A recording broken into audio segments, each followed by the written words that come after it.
কেমন আছো তোমরা? ভালো আছো তো?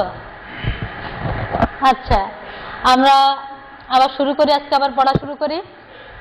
পড়ছো কিনা তা কে জানে, তারপরে পড়তে হবে। হ্যাঁ, আমি প্রত্যেকদিন একই কথা বারবার বলবো যে পড়তে হবে। বাড়ি আছো, ঘরে বসে আছো, এখন তো বেশি কাজ নেই, যা হয় ভালো করে দেখতে হবে, বুঝছো? ফোন তোমরা সবাই ব্যবহার করছো, কিন্তু ফোনের অপব্যবহার করো না। ফোনে শুধু এই যে পড়াশোনার এই বিষয়গুলো তোমরা দেখো। হ্যাঁ, গত সপ্তাহে আমরা কি পড়েছিলাম? চিঠিপত্র থেকে আমরা বেরোতে পারছি না। পত্র লিখন যে একটা বিষয়, এখান থেকে কিন্তু আমরা বেরোতে পারছি না। এর আগে আমরা ব্যক্তিগত পত্র পড়েছিলাম, তারপরে গত সপ্তাহে আমরা পড়লাম আবেদন পত্র বা দরখাস্ত। এই সপ্তাহে আমরা পত্র থেকে আমরা এখনো বেরোইনি, এই সপ্তাহে আবার আমরা সেই পত্রের ভিতরে আছি। দেখো কি পড়বো?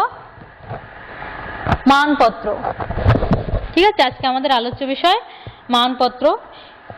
মানপত্র কাকে বলে তোমরা অনেকে জানো, আবার অনেকে জানো না। কারণ আবেদনপত্র কাকে বলে সবাই আমরা জানি, তোমরা জানো, কিন্তু মানপত্রের বিষয়টা খেয়াল করো। মানপত্র হলো আনুষ্ঠানিকভাবে আমরা অনেক সময় বরণ করি কাউকে, তাই না? যে তোমাদের যে নবীন বরণ করা হয়, নবীনদের বরণ করে নেওয়া হয়, তারপরে যারা চলে যায় এখান থেকে বিদায় নিয়ে, সেই বিদায়ে সম্বর্ধনা জানানো হয়।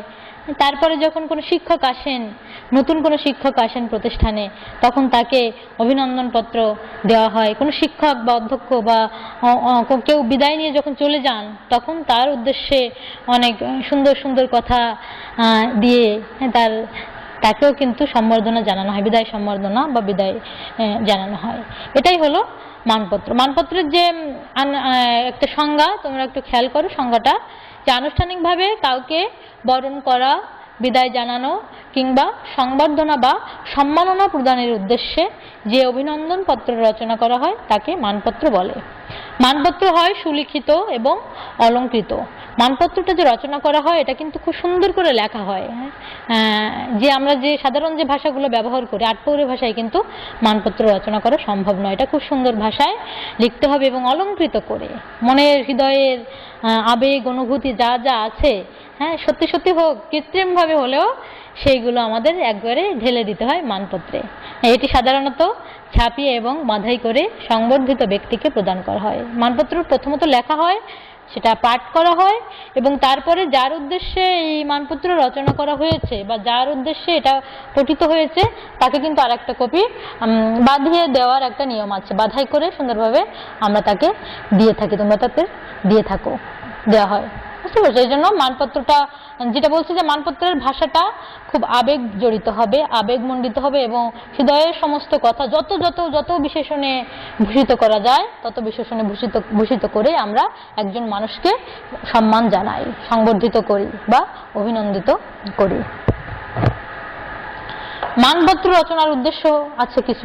কেন আমরা মানপত্র রচনা করব? এই কারণ একজন গুণী ব্যক্তি, তাকে স্বাগত জানানোর উদ্দেশ্যে বিশিষ্ট ব্যক্তির কর্মজীবনের অংশ এবং গুণাবলী তুলে ধরা।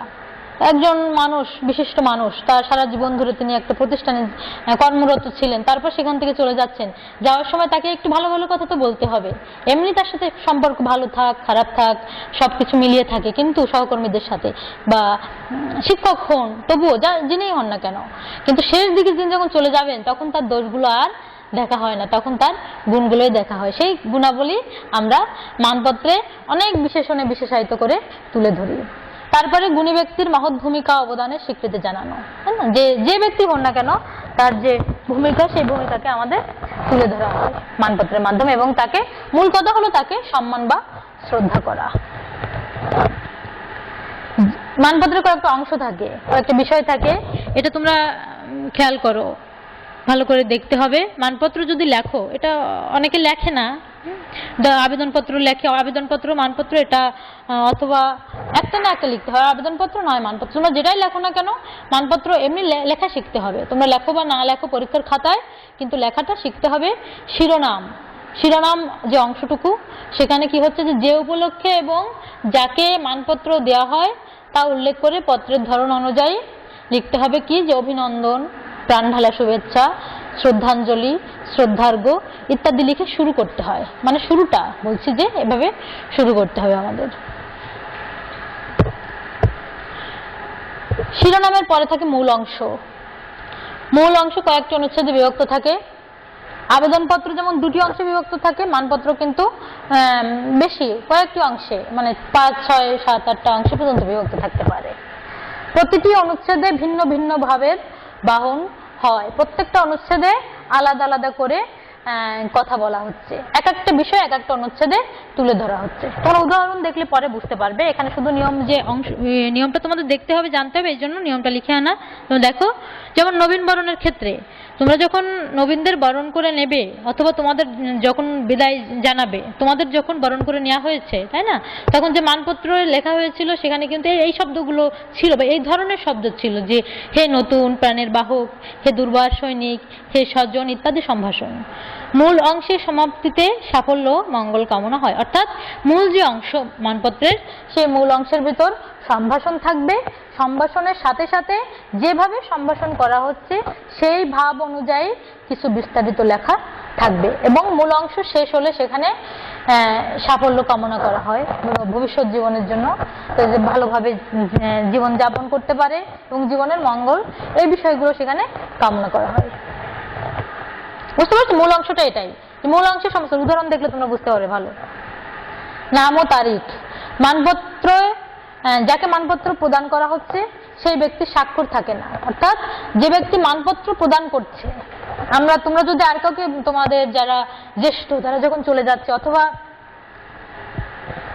তোমরা এখন জ্যেষ্ঠ হয়ে গেছো, এখন যারা আসবে নতুন করে, তোমরা তাদের মানপত্র দেওয়ার সময় নিজেদের নাম, ব্যক্তিগত নাম লেখার প্রয়োজন থাকে না, স্বাক্ষর থাকে না। কারণ আমি বলছি যে আবেদনপত্রের সাথে একটা তুলনামূলক আলোচনা, যে আবেদনপত্রে ব্যক্তির নাম থাকছে, স্বাক্ষর থাকছে, কিন্তু মানপত্রে ব্যক্তির নাম বা স্বাক্ষর থাকবে না।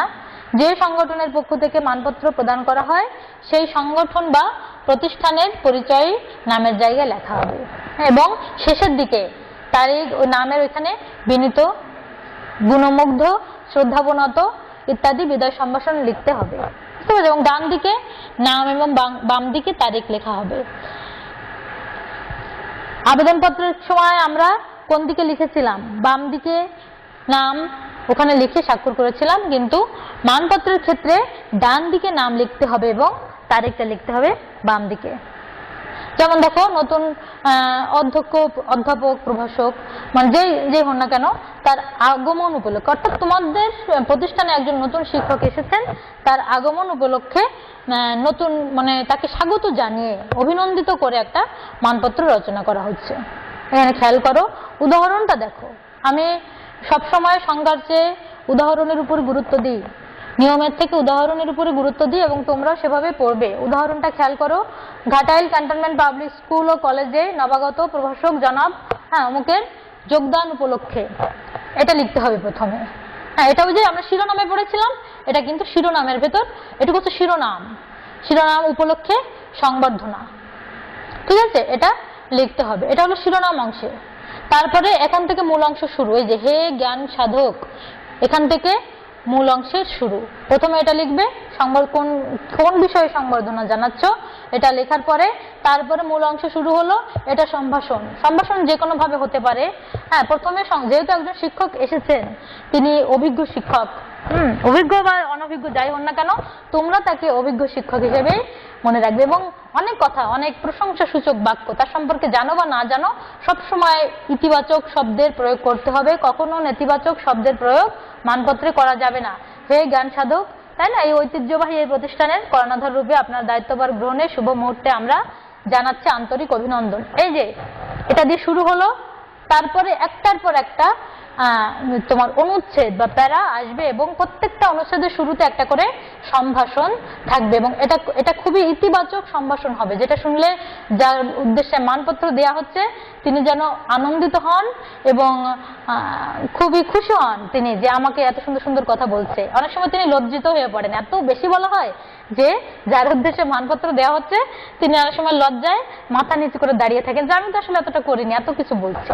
নিয়ম তাই যে যিনি আসছেন তাকে খুব ভালোভাবে অনেক সুন্দর সুন্দর কথা বলে ইতিবাচক কথা দিয়ে তাকে গ্রহণ করতে হয়, এবং ইতিবাচক কথা দিয়ে তাকে শেষ, মানে সমাপ্তি, বিদায় জানানো হয়। বুঝতে পারছো? এই বিষয়গুলো আমাদের খেয়াল রাখতে হবে। তারপরে হে আদর্শ শিক্ষাগুরু, এটা দিয়ে তুমি তার কথা কিছু লিখলে তোমরা, হে বরণীয়, তারপরে এখানেও মানে প্রত্যেকটা অনুচ্ছেদে তার সম্পর্কে কথা লিখতে হবে। লিখে টিকে যখন শেষ হচ্ছে তখন আমি বলেছিলাম যে ডান দিকে লিখতে হবে নাম, তাই না? এই যে এখানে আপনার গুণমুগ্ধ জিসিবিএসসি শিক্ষার্থীবৃন্দ ঘাটাইল টাঙ্গাইল এভাবে লিখলে হবে, এই যে ডান দিকে, এবং তারিখটা বাম দিকে উল্টে গেল। আগেরবার আমরা দরখাস্তের সময় কিন্তু এই বিষয়টা এখানে ছিল, হ্যাঁ, স্বাক্ষর, নাম স্বাক্ষর এটা ছিল বাম দিকে, কিন্তু এবার ডান দিকে চলে আসলো এবং তারিখটা বাম দিকে একটু নিচে নামিয়ে, এর সমান না লিখে একটু নিচে এখানে লিখবে, ঠিক আছে? মানপত্র সম্পর্কে দেখো, আবার তোমরা একটু খেয়াল করে দেখবে, শুধু উদাহরণটা দেখো।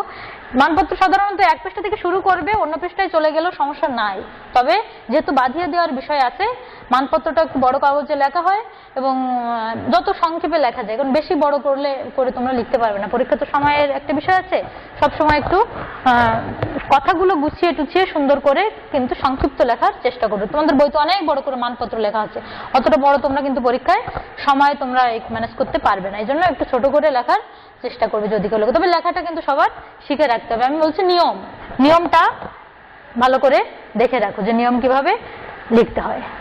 এবং এখানে আমি মাত্র 3টে প্যারা লিখে এনেছিলাম, হে আদর্শ শিক্ষাগুরু, হে বরণীয় এবং হে জ্ঞান সাধক, কিন্তু তোমরা এর থেকে বেশি হয়, 4, 5, 6টা পর্যন্ত হতে পারে, বুঝতে পারছো? তোমরা যেভাবে দাও না কেন, টাইমটা ম্যানেজ করার দায়িত্ব তোমাদের, তোমরা সেভাবেই লিখবে, ঠিক আছে? মানপত্র লেখা শেষ। তোমরা আমি আবারও সেই একই কথা বলছি, যারা যারা এই ক্লাসটা শুনেছো তারা প্রত্যেকেই মানপত্রে যে কোনো একটা বিষয় মানপত্রে তোমরা লিখে ছবি তুলে তারপরে আমার ফোনে সেন্ড করবে, এবং যারা করেছো তাদের নামটা আমি টুকে রাখবো। এ বিষয়ে তোমাদের সাথে পরে বোঝাপড়া হবে তোমরা আসলে পড়ছো কিনা। আমি বাড়ির কাজ দিয়ে দিলাম, এটা কিন্তু করতে হবে। আমি এর আগে ততটা কড়াকড়ি করিনি, কিন্তু এখন থেকে বাড়ির কাজে কিন্তু তোমাদের করতে হবে, ঠিক আছে? ভালো থাকো সবাই, সুস্থ থাকো।